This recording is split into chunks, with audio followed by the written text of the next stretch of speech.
చెందినటువంటి మా తొంగలం గ్రామ వాస్తవ్యులు నితీష్ కుమార్ గారు భారతదేశం తరపున ఆస్ట్రేలియాలో మెల్బోర్న్ టెస్ట్లో ఆడుతున్నటువంటి సందర్భంలో వారు జట్టు కష్టకాలంలో వారు సెంచరీ కొట్టి జట్టును ఆదుకున్నటువంటి సందర్భంలో అది కూడా కెరీర్ స్టార్టింగ్లోనే డెబ్యూలోనే అంటే ఇక ఆయన ఇంటర్నేషనల్ మ్యాచ్లో ఆడడం కూడా ఫస్ట్ టైం 21 years కుర్రాడు నిజంగా సెంచరీ చేయడం చాలా ఆనందంగా ఉంది.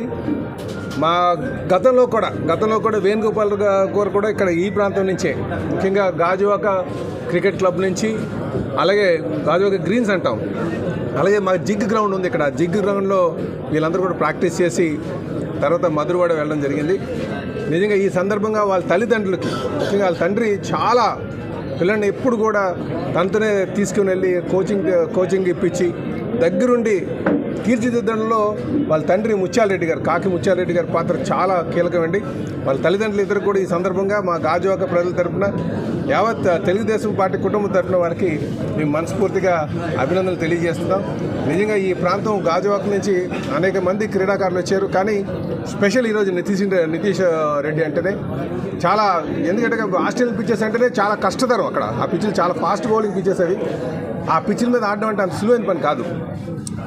అలాంటి గేమ్ని నుంచి భారతదేశాన్ని జట్టుని ఆటలో రక్షించడం చాలా సంతోషం అని చెప్పి ఈ సందర్భంగా తెలియజేస్తూ, మళ్ళీ ఒకసారి నేను నితీష్ కుమార్ రెడ్డి గారికి ప్రత్యేకంగా నేను మనస్ఫూర్తిగా అభినందనలు తెలియజేస్తున్నాను. మరెన్నో సెంచరీలు చేయాలి, మంచి ఆటగాడిగా పేరు సంపాదించాలని చెప్పి మనస్ఫూర్తిగా నేను కోరుకుంటూ, వాళ్ళ తల్లిదండ్రులకి కాకి ముత్యాలరెడ్డి గారు, వాళ్ళ శ్రీపతి కూడా నేను ఈ సందర్భంగా మనస్ఫూర్తిగా శుభాభినందనలు తెలియజేస్తున్నాను.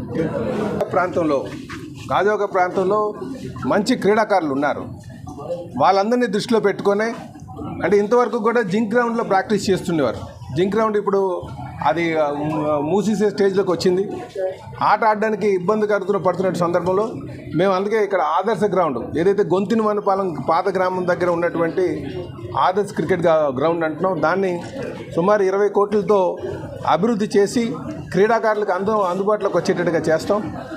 ఎందుకు ఈ మాట చెప్తానంటే, నితీష్ కుమార్ రెడ్డి గారిని వాళ్ళ తండ్రి కాకి ముత్యాలరెడ్డి గారు ఇక్కడ మంచి స్టేడియం లేదు అని చెప్పి మధురవాడ వెళ్ళిపోయారు. మధురవాడికి వెళ్ళి ఆ పిఎం పాలెం స్టేడియం ద్వారా ప్రాక్టీస్ చేయించారు. కనుక ఇక్కడే ఎంతోమంది క్రీడాకారులు ఉన్నారు. మా మహిళా క్రీడాకారులు కూడా ఉన్నారు, పుష్ప అని చెప్పేసి. తను కూడా ఈరోజు ఇండియాకి ఆడుతుంది. చాలామంది యోగా క్రికెటర్స్ ఉన్నారు. వాళ్ళందరినీ కూడా దృష్టిలో పెట్టుకొని ఇక్కడ స్టేడియం, పూర్తిస్థాయి స్టేడియం నిర్మాణం చేయడానికి మేము శ్రీకారం కూడా చుట్టామని చెప్పేసి ఈ సందర్భంగా తెలియజేస్తున్నాం. ధన్యవాదాలు.